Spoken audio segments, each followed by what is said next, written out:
샬롬, 주님의 이름으로 환영합니다. 7월 5일 매일의 묵상 시간에 오신 모든 성도님들을 주님의 이름으로 축복합니다. 하나님의 말씀이 오늘 하루도 우리의 유일한 소망이 되어 주시기를 간절히 기도합니다. 이 시간 저와 여러분이 함께 묵상할 하나님의 말씀은 요한계시록 16장의 말씀입니다. 우리 먼저 1절의 말씀을 함께 읽고 이후의 말씀을 살펴보도록 하겠습니다. 또 내가 들으니 성전에서 큰 음성이 나서 일곱 천사에게 말하되 너희는 가서 하나님의 진노의 일곱 대접을 땅에 쏟으라 하더라. 우리가 오늘 묵상하는 16장의 말씀은 15장과 한 단락으로 연결된 말씀이라고 볼 수 있습니다. 뿐만 아니라 뒤에 이어지는 17장부터의 말씀과도 자연스럽게 연결되고 있습니다. 어제 묵상했던 15장 1절과 7절을 읽어보도록 하겠습니다. 또 하늘에 크고 이상한 다른 이적을 보매 일곱 천사가 일곱 재앙을 가졌으니 곧 마지막 재앙이라. 하나님의 진노가 이것으로 마치리로다.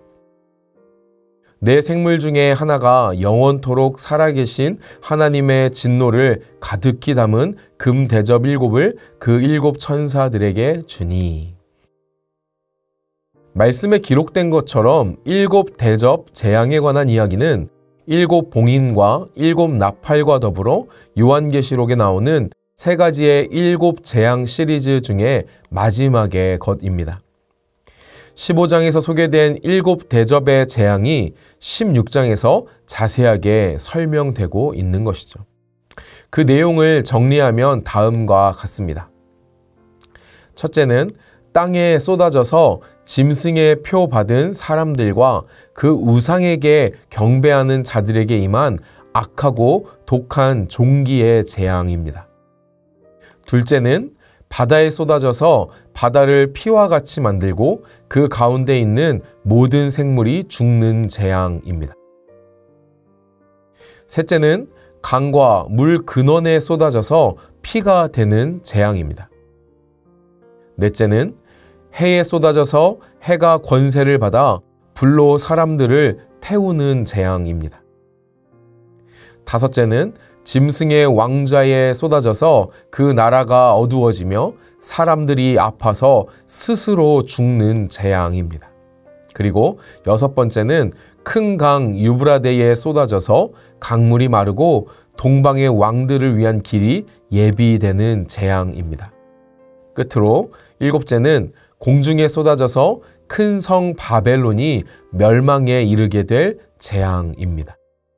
이 일곱째 대접을 쏟는 것은 일곱 대접 재앙에 관한 이야기의 결말이자 동시에 바벨론 멸망에 관하여 이야기하는 17장부터의 말씀의 도입부 역할을 합니다.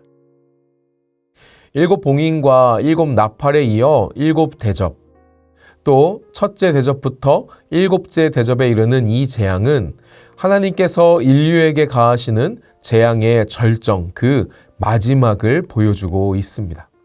우리가 그렇게 볼 수 있는 이유는 다름 아니라 하나님께서 친히 행동하시기 때문이죠. 16장 17절은 일곱째 천사가 그 대접을 공중에 쏟을 때에 큰 음성이 성전에서 보좌로부터 났다라고 말합니다. 어떤 음성인가요? 이르되 되었다라는 음성이죠.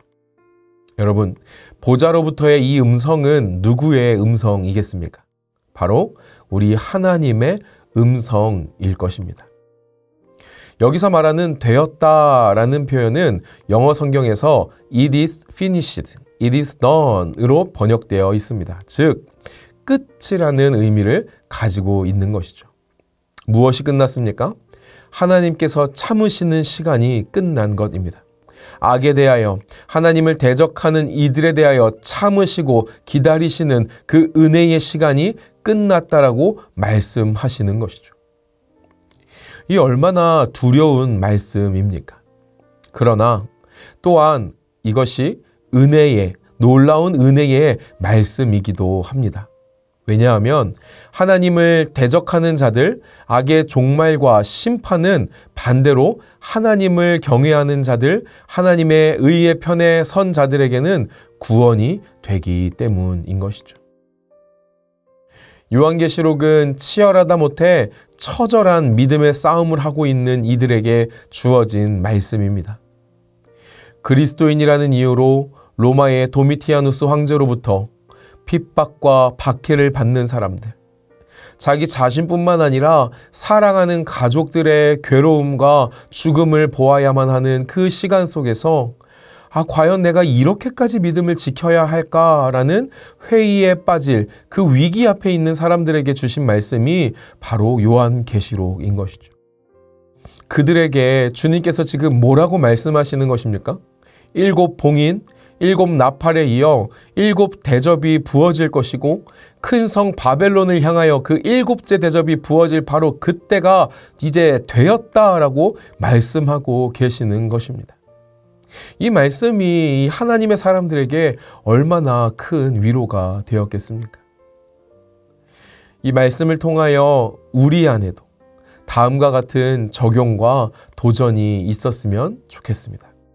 첫째, 하나님의 절대 주권을 기억해야 합니다. 우리는 우리의 생각과 계획대로 하나님께서 역사하시기를 기대합니다. 물론 그렇게 바라고 구할 수 있습니다. 하지만 꼭 그래야만 하는 것은 아닌 것이죠. 왜냐하면 모든 주권이 우리 하나님께 있기 때문입니다. 사랑하는 여러분, 때때로 우리는 신앙을 선택했다는 이유로 힘겨워할 때가 있는 것 같습니다. 하나님의 도우심이 보이지 않아서 낙심할 때도 있고요.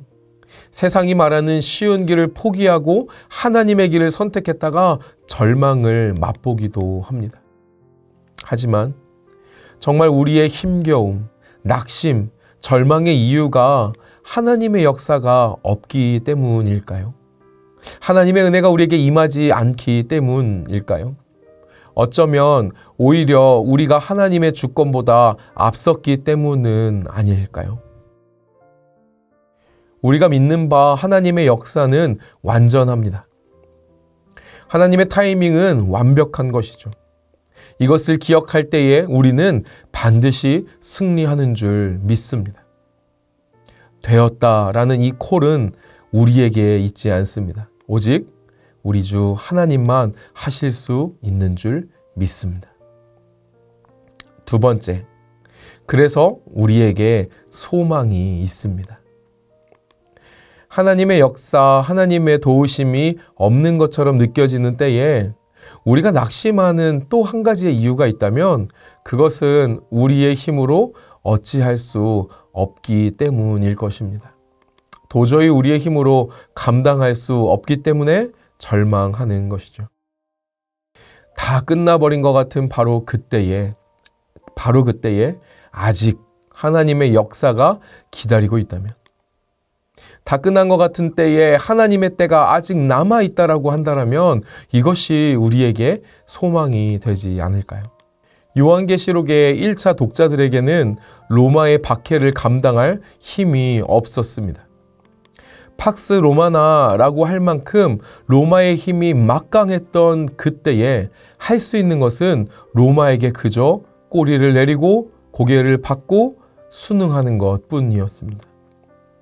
자기의 신앙, 신념, 삶의 가치는 포기하고 로마의 말을 잘 듣는 것 외에는 선택지가 없었던 것이죠. 그런데 그런 그들에게 하나님께서 말씀하시는 겁니다. 되었다. 이제 때가 되었다. 이 얼마나 놀라운 소망의 말씀이 되었겠습니까? 우리의 삶 속에서도 로마와 같은 존재들이 참 많이 있습니다. 이 세상에서 힘을 발휘하며 우리에게 순응을 요구하는 것들이 있는 것이죠.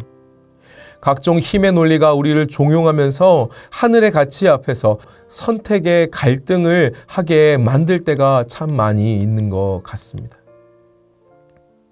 바로 그때에 우리 믿는 자, 그리스도인들의 소망은 어디에 있어야 하겠습니까? 이내 곧 되었다라고 말씀하실 우리 주 하나님께 있어야 할 줄 믿습니다.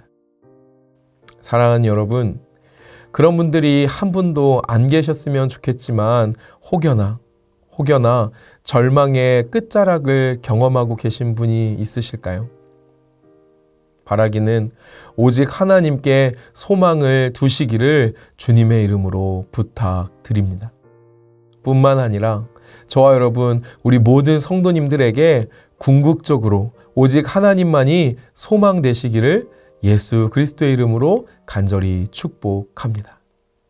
우리는 창조주 하나님을 믿습니다. 구원자 하나님을 믿습니다. 그렇다면 하나님의 절대 주권을 기억하며 그분께만 우리의 소망을 두어야 하지 않을까요? 오늘 언제 어디서 무엇을 하시든 어떤 삶의 모양을 살아가시든 하나님을 주인으로 모시고 그분께 소망을 두시는 복된 날 되시기를 우리 주 예수 그리스도의 이름으로 간절히 축복합니다. 기도하시겠습니다. 사랑하는 하나님, 우리는 온 만물의 창조주요 주권자이신 하나님을 믿습니다. 삶의 무게와 세상의 힘겨움 앞에서 내 뜻과 생각을 의지하며 이로 인해 낙심하지 않도록 주님을 볼 수 있는 믿음을 허락해 주세요.